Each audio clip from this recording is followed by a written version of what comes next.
बिस्मिल्लाहिर्रहमानिर्रहीम। अस्सलाम वालेकुम student. Introduction to computer networking की एक नए लेक्चर के साथ आप सबको खुशामदीद कहूँगी। आज के इस लेक्चर में हम जिन टॉपिक को डिस्कस करने जा रहे उन पर जाने से पहले थोड़ा सा मैं कल वाले लेक्चर्स को रिवाइज कर लूँ कि कल के लेक्चर में हमने किन टॉपिक को डिस्कस किया था। आई होप आपको समझ आ रहा होगा। तो चलो स्टार्ट करते हैं एंड ओपन करते हैं कल के लेक्चर्स की रिव्यू के कल हमने किन टॉपिक्स को स्टडी किया था। तो फर्स्ट ऑफ ऑल हमने कल जो टॉपिक को स्टडी किया था उसमें हमारे पास जो था कि हम किस तरह हमने पैकेट लूज एंड रीट्रांसमिशन को स्टडी किया था।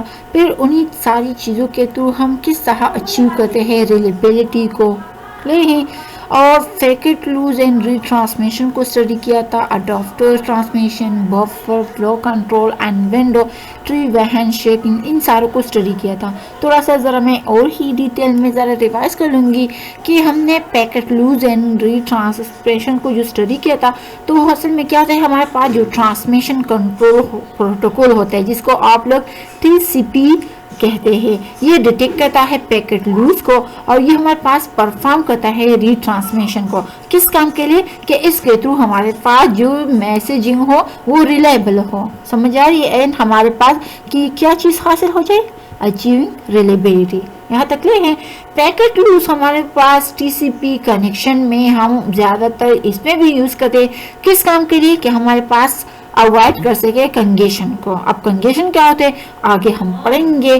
तो असल में हम पैकेट लूज जो करते हैं तो TCP में हमारे पास कंजेशन को अवॉइड करने के लिए है एंड प्रोड्यूस करता है हमारे पास इंटेंशनली रिड्यूस भी करता है थ्रू फॉर इस कनेक्शन के क्लियर है स्टूडेंट। तो ये तो हमारे पास हमने लूज एंड रीट्रांसमिशन पढ़ा था। इसके बाद हमने अडॉप्टर रीट्रांसमिशन को स्टडी किया था। अडॉप्टर रीट्रांसमिशन बेसिकली हमारे पास TCP यूज करता है इस अडॉप्टर रीट्रांसमिशन स्कीमास को, जो कि हमारे पास ऑटोमेटिकली एडजस्ट करता है टाइम का जो अमाउंट होता है उसी को जिस पर वो ट्रांसमिशन टाइमर होता है।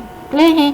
अच्छा, इसके बाद हमने buffer, flow control and window सारी चीज़ें पढ़ती है विद डिफरेंस पैगर के through.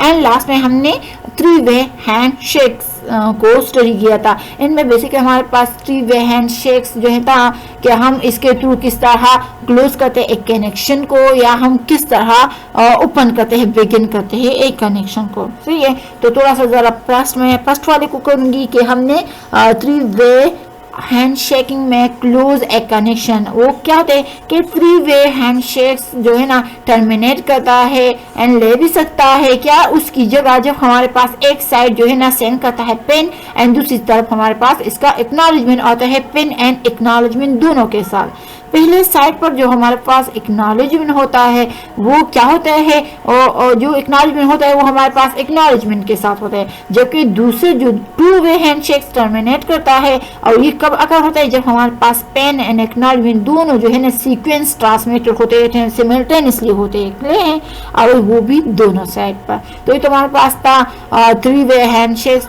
To close a connection. अब जरा 3-वे हैंडशेक्स में हम करेंगे कि बिगिन ए कनेक्शन, इसको थोड़ा सा स्टडी करेंगे। तो TCP जो है ना बेसिकली यूज करता है 3-वे हैंडशेक्स किस काम के कि वो एस्टेब्लिश कर सके रिलायबल कनेक्शन को। जो कनेक्शन हमारे पास होता है वो हमारे पास फुल डुप्लेक्स होता है। मैंने आपको फिगर के थ्रू बहुत ही अच्छी तरीके से समझाया भी था। एंड बोथ साइड पर हमारे पास जो सिंक्रोनाइज होता है या एक्नॉलेजमेंट होते हैं एक दूसरे के साथ होते हैं और इसके अंदर हमारे पास जो एक्सचेंज होता है तबादला होता है। तो यहाँ पर पोल प्लेग का तबादला होता है जो कि परफॉर्म करते हैं 3 स्टेप्स में। फर्स्ट वन हमारे पास सिंक्रोनाइजेशन होती है, सेकेंड स्टेप में हमारे पास क्या होते हैं सिंक्रोनाइजेशन एंड एक्नॉलेजमेंट दोनों होते हैं एंड थर्ड स्टेप में हमारे पास जस्ट एक्नॉलेजमेंट होते हैं। और इसको मैंने फिगर के थ्रू बहुत ही डिटेल के साथ आपको समझाया था। तो आई होप सो आपको कल की लेक्चर बहुत ही समझ आ गई होगी। आज के लेक्चर में हम कुछ न्यू टॉपिक को करेंगे। तो चलो स्टार्ट करते हैं आज की लेक्चर को और न्यू टॉपिक को डिस्कस करेंगे। आज की इस न्यू टॉपिक जो हमारे पास है वो हमारे पास है कंजेशन कंट्रोल।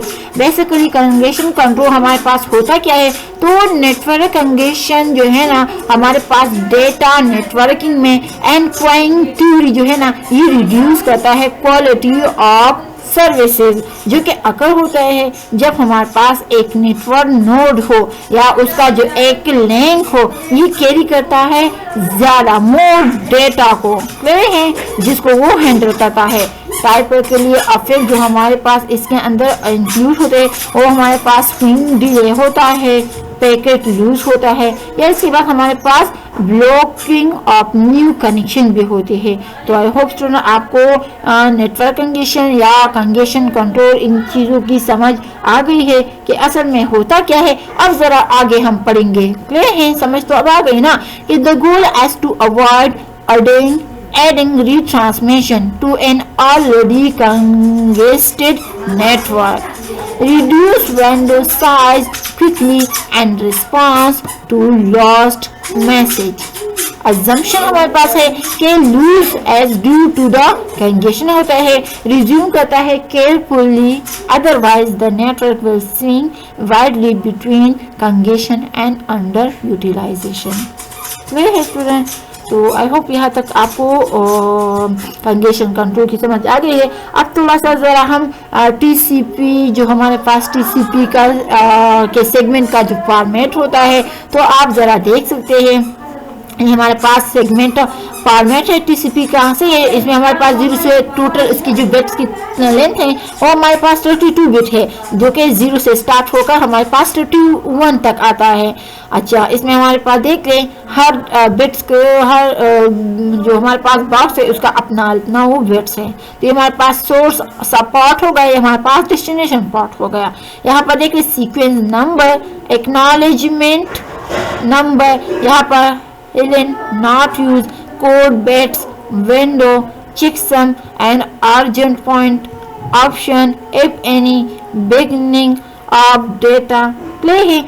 तो आई होप स्टूडेंट आपको यहाँ तक तो क्लियर हो चुका है ना कि हमारे पास टीसीपी सेगमेंट फॉर्मेट, तो ये इसका फॉर्मेट है। अब हमारे पास टीसीपी सेगमेंट का जो हमारे पास जो स्ट्रक्चर होता है, बेसिकली टीसीपी सेगमेंट जो है ना मुश्तमिल होता है हमारे पास डेटा बाइट्स पर, जो कि सेंड करते हैं एंड हेडर होते हैं, और इसके साथ हम ऐड करते हैं डेटा बाय टीसीपी, जो कि आपको सामने मैंने दिया भी है इस फिगर में, क्लियर है। जो हेडर होता है हमारे पास टीसीपी सेगमेंट का, तो उसका जो रेंज होता है वो हमारे पास 20 to 60 बाइट्स होता है, और जबकि इसमें हमारे पास जो 40 बाइट्स है वो हमारे पास ऑप्शनल होते हैं, जबकि इसके अलावा हमारे पास जो बाकी वो है तो उसमें कोई ऑप्शन नहीं होता। और जो हेडर होता है तो हेडर में हमारे पास क्या होता है, जो 20 बाइट्स होते हैं ये एल्स होते हैं, एंड बाकी जो है हमारे पास अप मोस्ट 60 बाइट्स होते हैं, क्लियर है स्टूडेंट? अच्छा स्टूडेंट, तो ये तो हमारे पास था टीसीपी सेगमेंट फॉर्मेट के होता क्या है, इसका काम क्या होता है। अब थोड़ा सा ज़रा हम नेक्स्ट टॉपिक पर जाएंगे, एंड नेक्स्ट टॉपिक में हम जो है ना नेटवर्क एड्रेस ट्रांसलेशन को पढ़ेंगे, जिसको आप लोग शॉर्टकटली नेट ही समझते हो। असल में होता क्या है, तो नेटवर्क एड्रेस ट्रांसलेशन बेसिकली हमारे पास एक मेथड है रीमैपिंग का। इन आईपी एड्रेस स्पेस जो है ना हमारे पास एक दूसरे के अंदर जो हम उसको मॉडिफाई करते हैं नेटवर्क एड्रेस के अंदर इंफॉर्मेशन में, तो हमारे पास आईपी जो हेडर होता है पैकेट का, या हमारे पास ये ट्रांसमिट करते हैं across the traffic routing device में। ले समझ आ गई है कि बेसिकली हमारे पास नेट जो है ना हमारे पास एक तरीका है कि जिसके थ्रू जो है ना हम आईपी एड्रेस के जो रीमैपिंग है उसको करते हैं स्पेस के लिए, और दूसरा भी हम इसके अलावा मॉडिफाई करते हैं नेटवर्क का जो एड्रेस इंफॉर्मेशन होती है आईपी हेडर या पैकेट के रिलेटेड, और उसके थ्रू हम ट्रांसमिट भी करते हैं अक्रॉस ट्रैफिक राउटिंग डिवाइस में करते हैं। समझ आ रहे हैं? ओके तो हमारे पास क्या है कि extension of original addressing scheme, सही है, इस हमारे पास एक्सटेंशन है एंड ये मोटिवेटेड भी है exhaustion of the IP address space, allow करता है हमारे पास multiple computer to to share a single address. Clear हो गया कि हमारे पास जो है ना अलाउ भी करते हैं कि हम इसके थ्रू मल्टीपल कंप्यूटर जो है ना वो शेयर कर सके सिंगल एड्रेस के थ्रू। ओके अब इसके बाद थोड़ा सा जरा रिक्वायर करेंगे हमारे पास इनके लिए क्या चीजें रिक्वायर होते हैं। तो requires device to perform fake translation. अब इम्प्लीमेंटेशन भी हमारे पास अवेलेबल है। तो stand alone hardware device IP router with NAT functionally हमारे पास क्या होता है एम्बेडेड होता है। सही आईपी एड्रेस जो है ना हमारे पास फंक्शनली एम्बेडेड होता है। तो आई होप स्टूडेंट आपको यह तक क्लियर हो चुका होगा कि हमारे पास ये सारे काम किस तरह होते हैं एंड क्या इसका वो सारा है। अच्छा स्टूडेंट तो थोड़ा सा ज़रा हम आगे जाएंगे एंड आगे जाने से पहले थोड़ा सा ज़रा मैं और भी ज़रा डिस्कस कर लूँ कि हमारे पास नेटवर्क आईपी एड्रेस जो है ना ये मोस्ट इम्पॉर्टेंट भी है।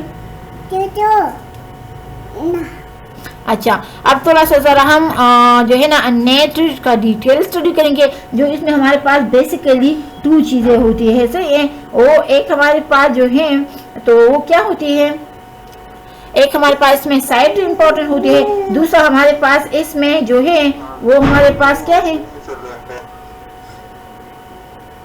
ओके इसमें हमारे पास एक साइट है दूसरा हमारे पास नेट है। अच्छा साइट हमारे पास क्या होता है ऑब्टेन करता है a single valid IP address assign a private address to each computer. Use करता है नेट किस काम के लिए कि हमारे पास box use NAT box to connect to the internet. NAT हमारे पास क्या होता है नेट असल में हमारे पास ट्रांसलेट करता है एड्रेस एंड आईपी डेटाग्राम में।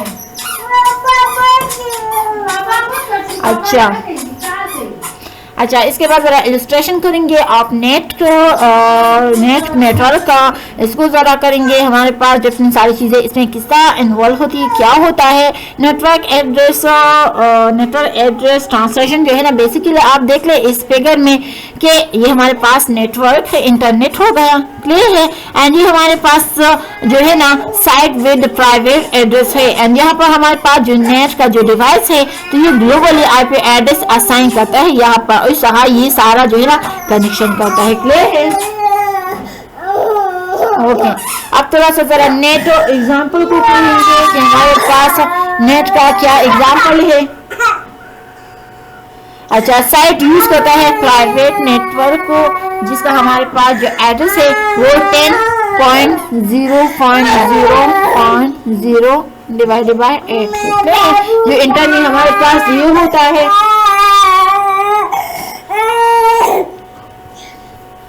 ओके फर्स्ट कंप्यूटर जो है ना असाइन करता है हमारे पास 10.0.0.1 को सेकंड मीन ये हम एड्रेस असाइन करें समझ आ रही है ना। हम नेटवर्क एड्रेस ट्रांसलेशन की बात करें तो हमारे पास जो नेटवर्क नेट एग्जांपल है साइट यूज करता है प्राइवेट नेटवर्क जो कि हमारे पास का ये एड्रेस है इंटरनली पर जो कंप्यूटर असाइन करेगा इस एड्रेस को सेकंड कंप्यूटर जो असाइन करेगा वो हमारे पास ये एड्रेस होगा एंड इस तरह सारों को मतलब स्टेप बाय स्टेप 1 2 3 4 अब तो इस तरह हम जाएंगे। साइट जो ऑब्टेन होगा हमारे पास एक वैलिड आईपी एड्रेस को जैसा हमारे पास ये एक वैलिड आईपी एड्रेस है तो अज्यूम करेंगे कंप्यूटर को इसका जो हमारे पास ये क्या है हमारे पास ये जो एड्रेस है क्लियर है इसको सेंड करेगा इसको। अब समझ आ रही है स्टूडेंट ओके। अच्छा थोड़ा सा जरा हम नेट के जो एग्जांपल पर आएंगे हमारे पास नेटवर्क एड्रेस ट्रांसलेशन के बेसिकली इनके एग्जांपल हमारे पास क्या है तो क्या है कि नेट ट्रांसलेट करता है the IP source address of the outgoing datagram. Net translation the destination address of incoming datagram.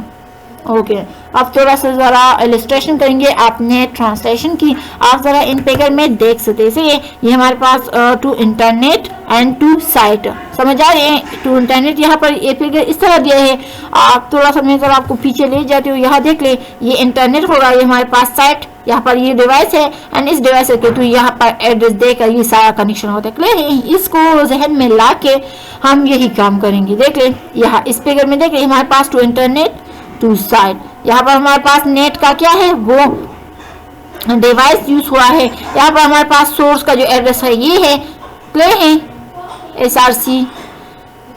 अच्छा, और यहाँ पर ये हमारे पास वो एड्रेस है, इसका ये एड्रेस है, क्लियर है। तो ये हमारा DST इसका ये है। अब समझ आ रही है स्टूडेंट? तो ये हमारे पास इलस्ट्रेशन था ऑफ नेट ट्रांसलेशन का। अच्छा, illustration of net translation transparent to each end, क्या करेगा, हर एंड पर ये ट्रांसपेरेंट करेगा। Computer at site send and receive datagram normally. Computer and internet receive datagram from net box. Okay, तो आई होप आपको यहाँ तक क्लियर हो गया। अब थोड़ा सा ज़रा हम इम्प्लीमेंटेशन पर आएंगे। हमारे पास इम्प्लीमेंटेशन ऑफ नेटवर्क जो एड्रेस होता है, नेटवर्क एड्रेस ट्रांसलेशन हमारे पास ये है, उसका शॉर्टकट है। हम इसका जब इम्प्लीमेंटेशन करेंगे तो आप ज़रा इन पैकेट में देखिए, हमारे पास direction, field, old value and new value. थोड़ा सा ज़रा इसको क्लियर करने से पहले थोड़ा सा मैं ज़रा क्लियर पर आऊँगी। जो नेटवर्क एड्रेस है से ये हमारे पास क्या है, एक प्रोसेस है जिसमें हम क्या करते हैं, एक या एक से ज़्यादा लोकल IP एड्रेस जो है ना, हम उसको ट्रांसलेट करते हैं एक या एक से ज्यादा ग्लोबल IP एड्रेस में। अब क्लियर हो गया है? हम क्या करते हैं नेटवर्क में, हम करते हैं कि इस प्रोसेस में हमारे पास एक या एक से ज्यादा जो IP एड्रेसेस होते हैं उसको हम ट्रांसलेट करते हैं एक से ज्यादा ग्लोबल IP एड्रेस में, और इस तरह वॉइस वर्सा मिल के इस तरह हम अपने काम को जारी रखते हैं। बस यही प्रोसीजर करेंगे। अच्छा, in order to provide internet access to the local host. अब जरा देख ले किस तरह। अभी हमारे पास डायरेक्शन है, इसका out direction and in direction clear है। फिर में हमारे पास IP सोर्स होगा एंड IP डेस्टिनेशन, समझ, सेंड एंड रिसीवर। ये हमारे पास ओल्ड वैल्यू हो गई, क्लियर है। ये हमारे पास आउट का है, सेंड का है, ये हमारे पास रिसीवर वाले प्लेस का है, और इसने कौन सी वैल्यू उठा ली, इसने कौन सी वैल्यू उठा ली। तो आई होप आपको नेटवर्क एड्रेस ट्रांसलेशन की इम्प्लीमेंटेशन भी समझ आ गई है कि बेसिकली हमारे पास ये काम किस तरह करता है एंड होता सारा इसका प्रोसीजर किस तरह है। तो स्टूडेंट आई होप कि आपको यहाँ पर अभी कोई कंफ्यूजन नहीं होगी, क्लियर है। अच्छा, अब थोड़ा सा इम्प्लीमेंटेशन को और ही कंटिन्यू रखेंगे, और हमारे पास क्या है कि net device store state information and table value is enter and table when net box receive outgoing datagram for new destination। समझ आ रहे? इसमें जो हमारे पास वैल्यू होगी उसको हम एंटर करेंगे एंड टेबल में जब हमारे पास नेट बॉक्स जो है ना रिसीव हो outgoing datagram for the new destination. यहाँ तक क्लियर है? समझ आ रही है? हम कह रहे हैं कि हमारे पास जो वैल्यू होगी जो हम इसमें एंटर करेंगे इस टेबल में, जब हमारे पास नेट बॉक्स जो है ना इसको रिसीव करेगा आउटगोइंग डेटाग्राम से न्यू डेस्टिनेशन कह दें। अब क्लियर हो गया है? अच्छा, तो आई होप स्टूडेंट आपको यहाँ तक क्लियर हो चुका होगा। अभी जो है ना हम आज की लेक्चर की समरी करेंगे कि आज के लेक्चर में हमने किन किन चीज़ों को स्टडी कर लिया एंड सारी चीज़ें होती क्या है। तो फर्स्ट हमने कंजेशन कंट्रोल को स्टडी कर लिया कि हमारे पास कंजेशन कंट्रोल होता क्या है। तो हमने स्टडी कर लिया कि जो कंजेशन कंट्रोल है ये हमारे पास क्या है कि network congestion and the data networking and quantity as the reduce quality of service that occur when a network node or link is carrying more data than it can handle. Typically, effects include queuing delay, packet loss, or the blocking of new connection. I hope आपको यहाँ तक clear हो चुका है, क्योंकि ये lecture जो है ना आपको तभी समझ आएगा अगर इससे पहले आप लोगों ने लेक्चर को समझा होगा। लास्ट लेक्चर अगर आप लोगों को क्लियर है, समझ आ रहे हैं, तो फिर ये सारे आगे जितने भी हम पढ़ेंगे वो आपको समझ आएगा। ये कंजेशन कंट्रोल भी हमारे पास प्रीवियस जो लेक्चर है उसी के साथ जोड़ा हुआ है। अच्छा, इसके बाद हमने TCP सेगमेंट फॉर्मेट को स्टडी किया था। तो हमने इसका TCP का जो सेगमेंट है उसका जो फॉर्मेट है उसका जो स्ट्रक्चर है, बेसिकली हमारे पास TCP segment consist of data bytes to be send and a header that is added to the data by TCP. जिससे हमने आपको फिगर में ये सारी चीजें दिखाई भी थी. The header of the TCP segment can range from 20 to 60 bytes. 40 bytes और for option समझ आ रहे ना, पुट हमारे पास इसमें ऑप्शन होंगे. If there are no option, header is of 20 bytes L and can be of at most 60 bytes. अब clear हो गया स्टूडेंट. क्या है कि हमारे पास इसमें जो है ना ज़्यादा भी हम इसमें जो हेडर है ये 20 बाइट्स से है और इससे भी हम जो है ना 60 बाइट्स कर सकते हैं. सही है. ओके, तो आई होप आपको यहाँ तक क्लियर हो गया है. अब इसके बाद हमने जो है तब जो टॉपिक कर लिया था नेटवर्क एड्रेस ट्रांसलेशन, जिसको हम शॉर्टकटली नेट भी कहते हैं. Network address translation NAT as a method होता है of remapping an IP address space into another by header or packet while they are and transit. सही है. ट्रांसिट अक्रॉस ए traffic routing device. Clear हो गया. Basically हमारे पास ये एक method है, नेट जो है ना हमारे पास एक मेथड है रिमैपिंग का IP स्पेस में, एड्रेस स्पेस में. ओके, तो आई होप ये भी क्लियर हो चुका है. इसके बाद हमने इम्प्लीमेंटेशन ऑफ नेट कर लिया था एंड इसके बाद हमने basic address translation. Implementation of net में हमने स्टडी कर लिया कि ये हमारे पास जो नेट होता है नेटवर्क एड्रेस ट्रांसलेशन, ये हमारे पास is a process in which one or more local IP address is translated into one or more global IP addresses. Clear है. And vice versa. Another word हम कहेंगे तो हमारे पास क्या है, in order to provide internet access to the local host. तो I hope student आपको यहाँ तक भी क्लियर हो चुका होगा. तो लास्ट में फिर हमने कुछ बेसिक एड्रेस ट्रांसलेशन को भी कर लिया. तो आई होप स्टूडेंट आपको यहाँ तक सारी चीज़ें क्लियर हो चुकी होगी. और अगर कोई इशू आ रहा है तो आप मुझे कमेंट कर सकते हैं. इस कमेंट में मुझे अपने राय से ज़रूर आगाह करें कि आपको हमारी वीडियोस हमारी लेक्चर्स कैसे लगती है. तो हमारे चैनल को सब्सक्राइब कर ले, लाइक कर ले, शेयर कर ले एंड बिल का बटन दबाना हरगिज़ ना भूलें. तो स्टूडेंट आज के लिए इतना काफ़ी है. हमने आज के लेक्चर में जितने भी टॉपिक को स्टडी कर लिया उसकी मैंने सही डिटेल के साथ भी मैंने स्टडी कर लिया. उसके बाद मैंने दोबारा भी उसकी समरी कर ली ताकि सारी चीज़ें आपको एक ही स्टेज पर एक जगह पर दोबारा वो शॉर्टकट फॉर्म में वो मैंने डिस्कस करी है. तो आई होप स्टूडेंट आपको आज की लेक्चर समझ आ गई होगी. तो thank you so much student and guys for watching this video. I will see you next time. तब तक के लिए अल्लाह हाफिज़.